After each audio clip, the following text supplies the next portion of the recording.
Hey guys, welcome back to Muse of Maverick. I'm your host Maverick, and right now we are watching Kotobuki episode 10.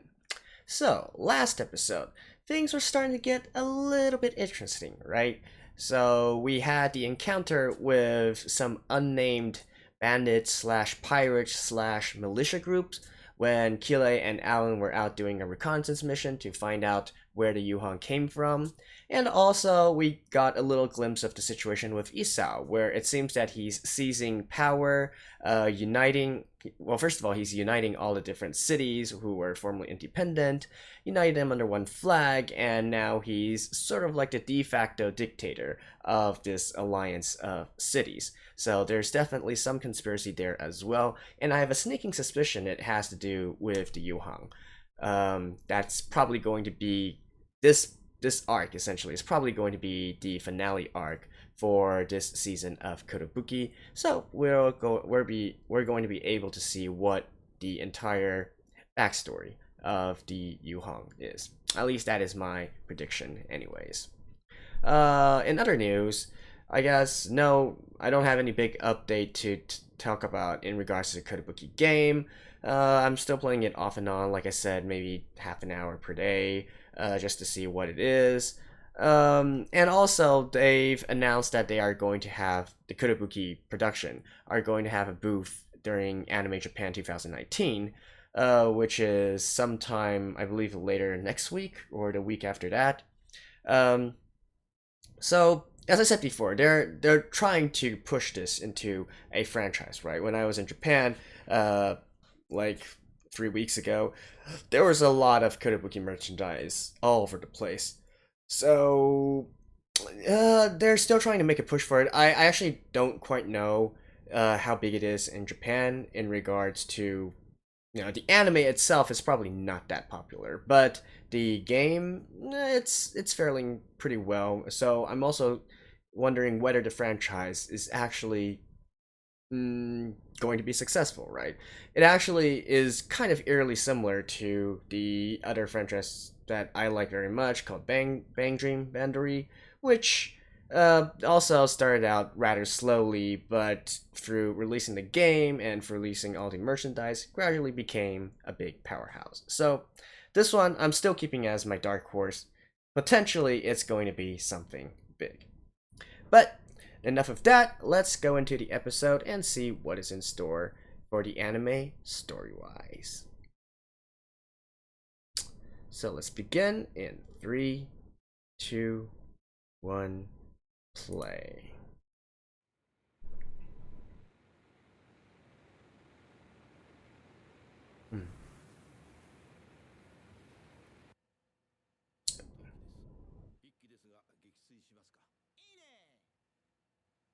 Hmm? Is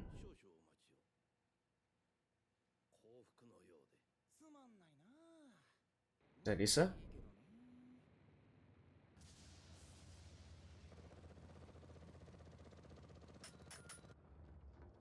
Oh. Julia.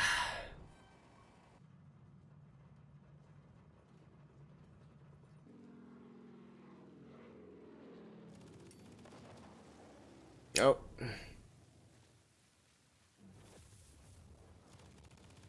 Dang, it's been a while since we've seen some very good and realistically depicted air combat. This seems nice.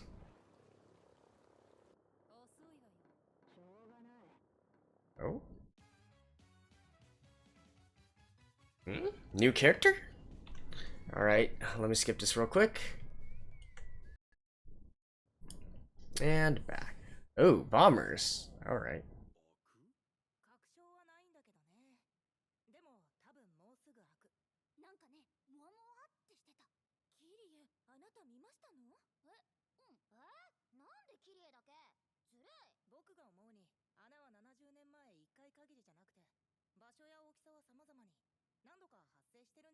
Hmm.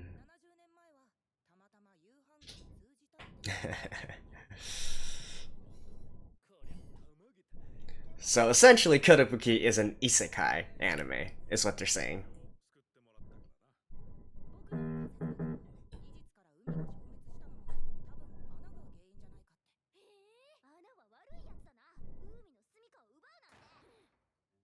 Oh, hi there. どんなご用でここに？あんたって本当嫌味な性格よね。本当は全部知ってるくせに。あら何を？私がもう議員じゃないってことよ。辞職されたんですか？年寄りバカとクソガキバカが徒党を組んで私を追い出しにかかったのよ。収賄に横領に反逆罪、森に持って大サービスよ。かっこいい。These girls. 冤罪にすらならしない。ガドールはイサオ派なのですか？賛成8反対1棄権1でイサオの仲良しクラブに加盟することが決定したわ。既得権益の解体だってアホ丸だし、その既得権益が丸ごとイサオに持っていかれるだけなのに。彼が提唱する世界同盟自由博愛連合は悪くない考えだと思いますが、合理的。いい話じゃないですか。空賊行為の厳罰化と武勇刑事保障が全て一括して取り締まりをしてくれるっていうんだから。イサオが言っている世界平和の正体はイサオ帝国の独裁よ。Yeah. またまたそんな大げさな。悪い人に見えないけどな。手品うまいし。どうかしら。彼は人のために行動を起こせる人だ。それは間違いない。ど田舎の町なんかは特産品が1000倍制になって価格が安定したし、粗悪品が出回ることもなくなりましたよ。見えない首輪をはめられたって気づいてないわね。あいつの都合でどうとでもなっちゃう世の中になるわよ。私もあの人は信用できませんわ。人の痛みを想像できないタイプに見えます。ラハマはまだ連合に入るとも入 Oh, Raham has remained independent? なんやかんや Okay. 彼はラハマを放っておかないと思うよ。Yeah, Rahama is the place that the Kotobuki Squadron is based in. So if we're going by the game, there's currently 1, 2, 3, 4, 5 different areas.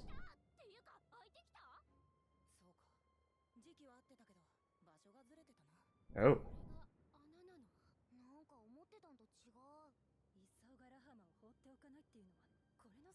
今にして思えば彼は昔から穴を独占するつもりだったんだ。だから知ろうとする人間を容赦なく排除。 Yeah, so definitely there's an ulterior motive to Isao's things. 許可を出して。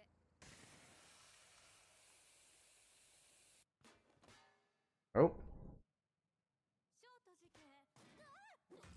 Where are you? ショート自警団長のカミラです。ショートの町が爆撃されたってのは本当なの？嘘なわけないじゃないですか。爆撃 Your animation sucks. ショートの町は昔からイサオと友好関係にあったんじゃない？どうして？そんなのわかんないですよ。お前ら反逆を企ててるだろうって言いがかりをつけられて。でも何かの間違いだろうってすぐにごめんなさい、コウさん。What the hell is this game? これっておかしくないですか？だからさっさと連合に入っておけばよかったんだ。ラハマも同じ目に遭うんじゃないのか。だったら戦うしかないでしょう。いやでも大変ですよ。そうだよ、大変だよ。下手したら死んじゃうんですよ。それに爆撃された理由がわからないことには。イサオにとって都合が悪くなったからよ。都合って？みんなこれを見てくれるかな。ショートの町が爆撃された理由。あそこは穴が開く確率が一番。 Yeah, there definitely is something in regards to that with イサオの目的は穴だったってこと？待ってくれ。その予測をしたのはアレンじゃないか。どうしてイサオが知っているんだ？病院から資料を盗んでいったんだ。これは僕が書き直したものだよ。彼はどんな手を使っても穴を奪いに来る。つまりラハマも爆撃されちゃうってことですか？ I don't understand why he can't just take it down. 自由博愛連合より使者としてやってまいりました。Hmm. 先手を取られた。これはイサオ議長からの最後通告です。ガドールから逃亡したユーリア元議員の即時引き渡し、並びにラハマの自由博愛連合への加盟を要求。 Yeah, demands. が受け入れられない場合、24時間後にラハマへの攻撃を行います。とても残念ですが。要求を受け入れても受け入れなくても、ここをショートみたいに焼け野原にするつもりでしょうが。何をおっしゃるタヌキさん。あらかじめ爆撃時間を予告するというイサオ議長の人道的計らいにより、ただの一人も死傷者が出なかったんですよ。そうか、町から一人を追い出すのが目的か。そして穴を独占する。要求はお伝えした通りです。そこの犯罪者に惑わされることなく、ラハマの代表としてお答えいただきたいものです。さあ。Somebody else is. Oh.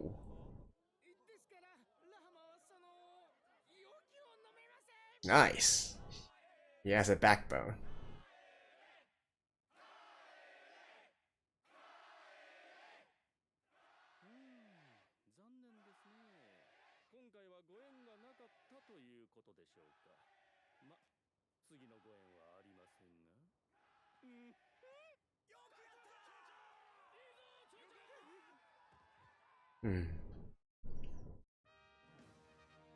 But they definitely are gonna have some big aerial battles now.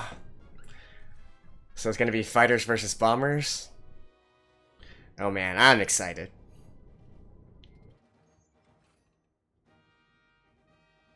But if I recall, the Rahama Self-Defense Force isn't exactly that well equipped.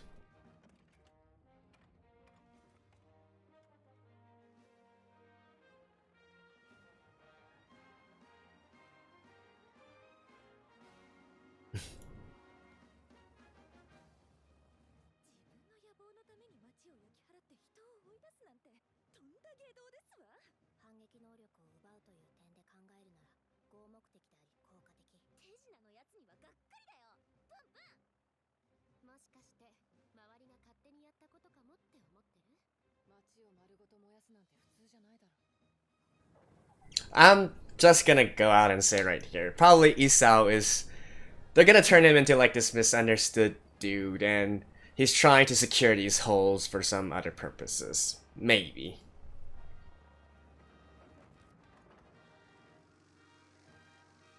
By the way, this takeoff is much more believable, and I'm glad that they made it like this, instead of how it was in episode 1, where it lifted off within the airship. Nice detail there. That, much more believable. Dropping off, and then just flying.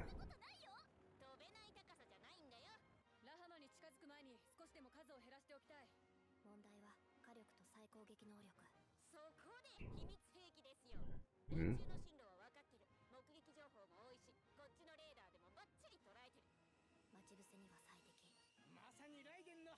Oh dang! You're going yourself? What the heck?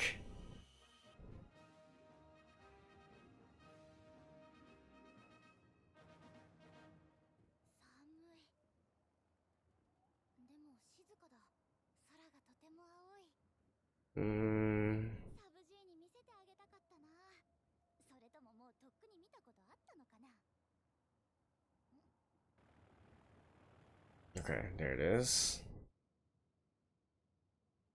Ooh, dang. This is a classic, bombing escort.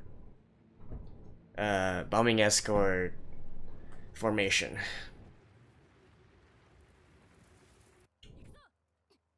I'm not quite familiar with the bombers of long-range bombers of Japan. I doubt they're using US. Oh. What? What was that? A Sharpnel bomb?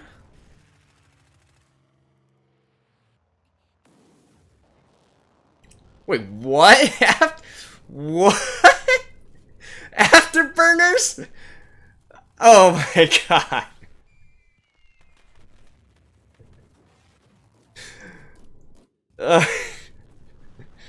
Okay.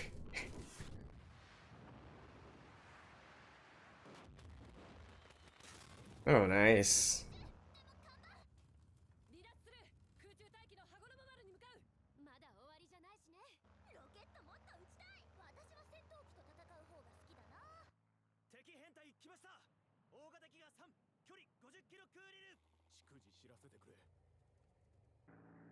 Oh.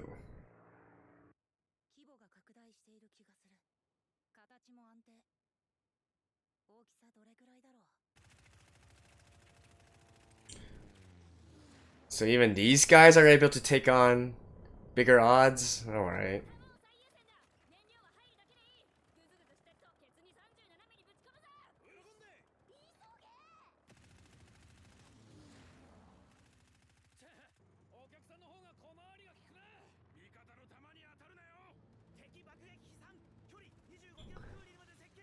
What exactly are those bombers?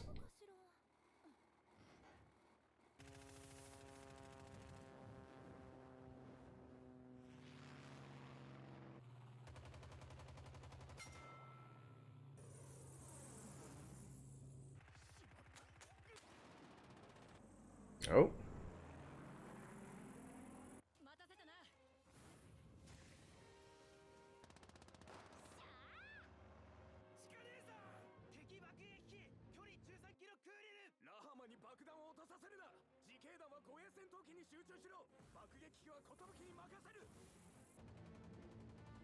Hmm.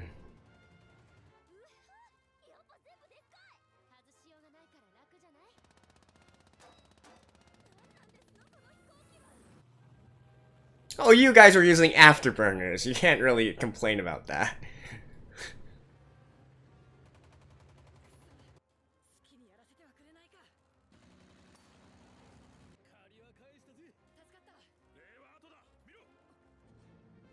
Oh.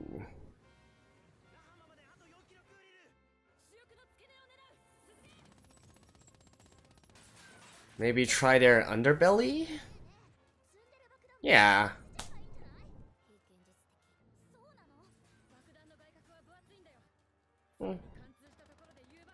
Alright.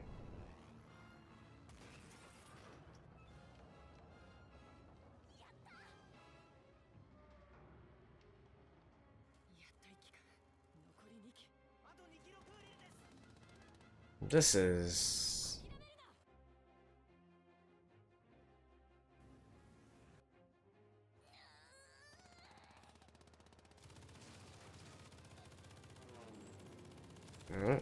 Who are these? Oh! Is this from another squadron?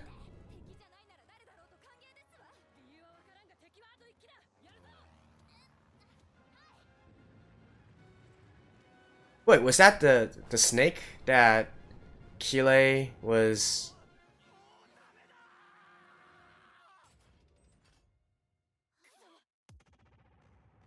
Oh.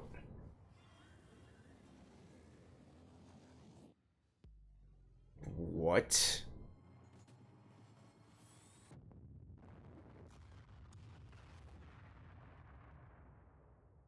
Oh, so his entire reason was to bomb that?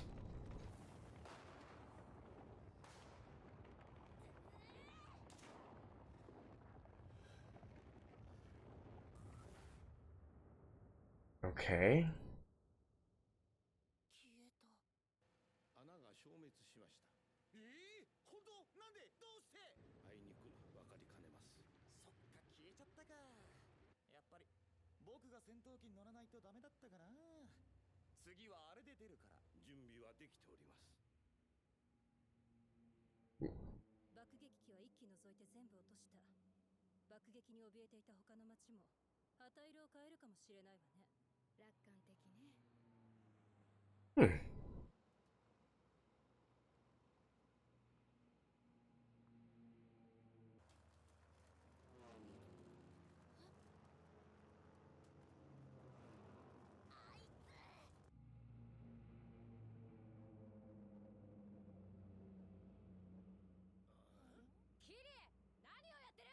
人雷モードね。何人雷って？お怒りの雷様。止まらないわ。燃料残り3分。And this is definitely just toying with her. Don't tell me that is old Sob in there.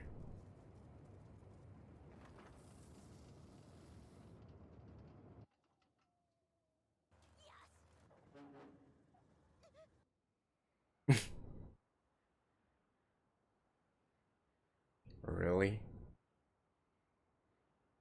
Oh, so is that plane gonna land here?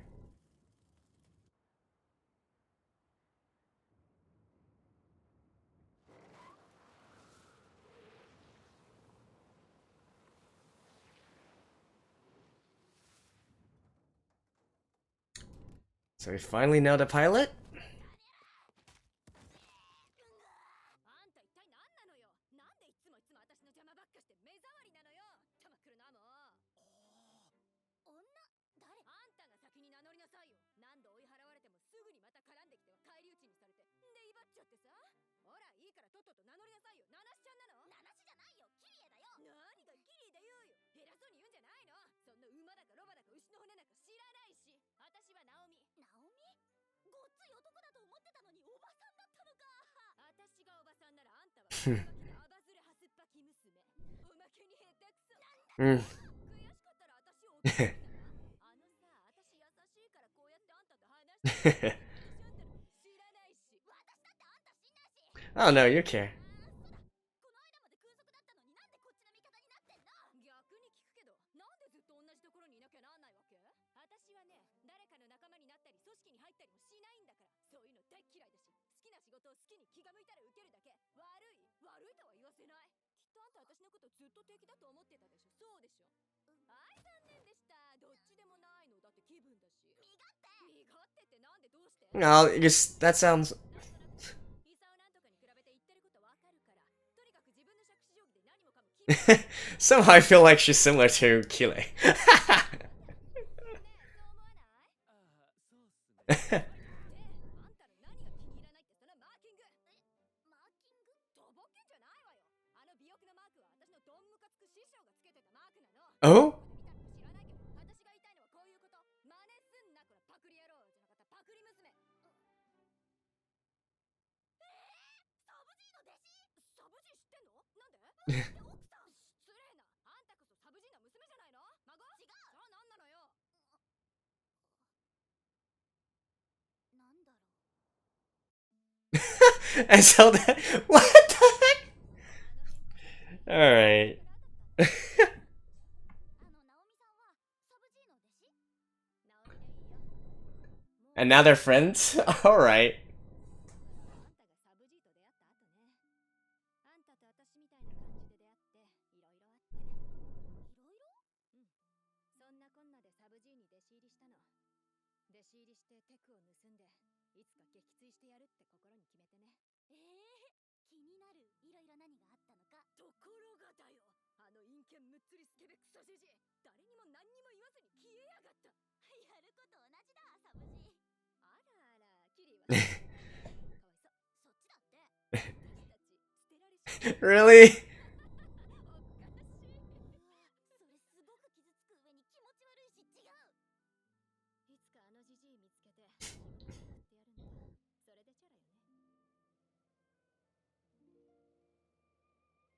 ナオミはなんで飛んでるの？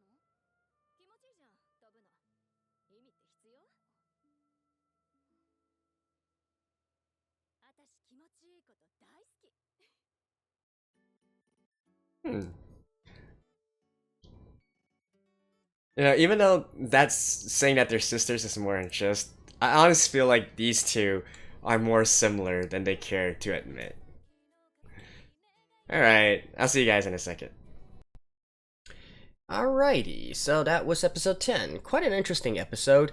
There's definitely some things that I sort of expected, especially in regards to Isao and the Yuhong and whatnot. That you could see it coming a mile away. But I'll talk about that a little bit later because there's actually some other stuff I want to go through first, specifically the planes. So first of all, the bombers within this episode, right? 6-engine bombers. Actually kind of rare, especially considering that this is World War II, and especially considering it is Japan, right? So I went and looked it up, and apparently that plane actually does exist, although only on paper. So that plane is the Nakajima G10N.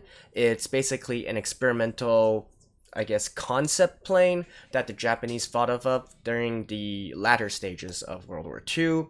It was meant to be a super long-range bomber that could fly out from Japan all the way to the United States, bomb their targets, and then fly all the way back. So as you might expect, especially using World War II technology, that is kind of difficult. But they wanted the Japanese wanted to have a way of striking at the United States directly, so that's why they tried to make this plane. Although in the end, probably due to budget issues and material issues and whatnot, they scrapped the whole project. The only thing that were left were some engineering specs and probably some engineering mock-ups, right? And so I'm assuming that the planes that are shown here are based on those sort of concept photos or mock-ups that they did. So just interesting trivia here, and it's nice to have a medium in which this plane can actually exist, and we can try and see what it can do. Although whether it's accurate or not, that is definitely debatable. Since it doesn't really exist, a lot of artistic license can be used in terms of its capabilities. Beyond that, the fighters that the Union was using was the Type 5s, the Army Type 5s, which are like literally direct upgrades and actually many versions of upgrades compared to the Hayabusas that our girls are flying. So once again, the enemy has a very big gap in technology superiority, but still, since our girls are superheroes, they got plot armor, so it doesn't really matter to them. And apparently this protection extends to their friends as well, because out of all the planes on that field, the Type 5s were the most technologically advanced. In fact, I would even say that it's probably the most technologically advanced plane of the Japanese, except Type 5s weren't really mass-produced, so it's kind of debatable there. So that was in regards to Union, but our protagonists did have some tricks up their sleeves as well. First of all, the afterburners. It's actually, surprisingly enough, it's actually feasible, because World War II was when the earliest jet fighters came out. Probably the most famous example of this is the Me-262, and of course also rocketry and so on and so forth. So it's possible that they could strap a rocket onto the Hayabusa and give it afterburner capabilities. Highly improbable and probably not really done historically, but it's feasible and plausible, so as long as it looks cool, right? And it did look cool. Also, the weaponry that they were using, air-to-air rockets, at least that's what I'm assuming that those were. So, a missile would be something that can change its trajectory mid-air, right? Either through radar or through heat sinking, so on and so forth. Rockets, once you point them at a particular place, that's where they're going to fly. You can't change its trajectory once you've launched it. But surprisingly enough, there were instances also during World War II of using air-to-air rockets, and also specifically for taking down bombers, because bombers are large targets. It's more easier and generally slower and less maneuverable than fighters. It's easier to fire a rocket at them and have it land. Although I definitely could not identify what exact type of rocket that the girls were using this episode. I don't think it really exists. And also, I don't think Japan ever used these kinds of weaponry. I could be wrong, correct me if I'm wrong. But again, I guess they wanted to spice things up a little bit, right? And so doing some things that are historically, I guess, somewhat accurate, or actually historically plausible, but not historically accurate, is what I'm trying to get at. So that was that. Also, another thing to touch on is in regards to the formation flying that the Union used. Since we only had one angle, it's really hard to tell if they were actually executing it correctly. If it was executed correctly, they should be in different heights. They're not supposed to be all on the same plane, as in a level field, because that obstructs view, and it also obstructs the range that the defenses can cover. Then again, especially in regards to U.S. bombing doctrine in the latter stages of the war, what they typically did was they only formed the bombers into these combat boxes by themselves. The fighters were generally used for air supremacy, and what that means is that they generally go before the bombers into an airspace and rid the airspace of enemy fighters. So it's not a slight on what this episode did. It could be like that Japanese doctrine never really changed, and that's what they always did. But no, logically speaking, it would probably make more sense for those fighters to sweep on ahead, have lead elements going in front, and making sure that the airspace is clear, right? So yeah, those are my observations in regards to the planes. Now, as for the main story, like I said, right, Isao is consolidating his power, turning into a dictatorship, and it did have something to do with these holes where the Yuhang came from, right? What is he trying to achieve? Not quite sure. Maybe, like I said in the last episode, maybe he wants to invade to another world. Maybe he's defending against an invasion from another world, or maybe he wants to form an alliance with the other world people. It's hard to tell at this stage, but like I keep on saying, I don't think Isao is this clear-cut good or bad guy, right? He's simply doing something that he wants to do or he believes is right, his own way. I guess within the alignment chart, maybe you can call him chaotic good, or chaotic, probably not evil, chaotic neutral, I guess, something like that. But definitely, I don't think he's really this huge bad guy, right? It's just a feeling that I have. I don't think they're actually going to turn him into this super antagonist for this series. Also, we got two new characters, right? Naomi, Camille, both animated rather poorly, if we're being honest here. Their faces and their bodies are so weird, man, so weird. And they are also, neither of them are within the game. So I guess they're still trying to make it separate, right? So the anime is its own contained little story. Especially in regards to Naomi.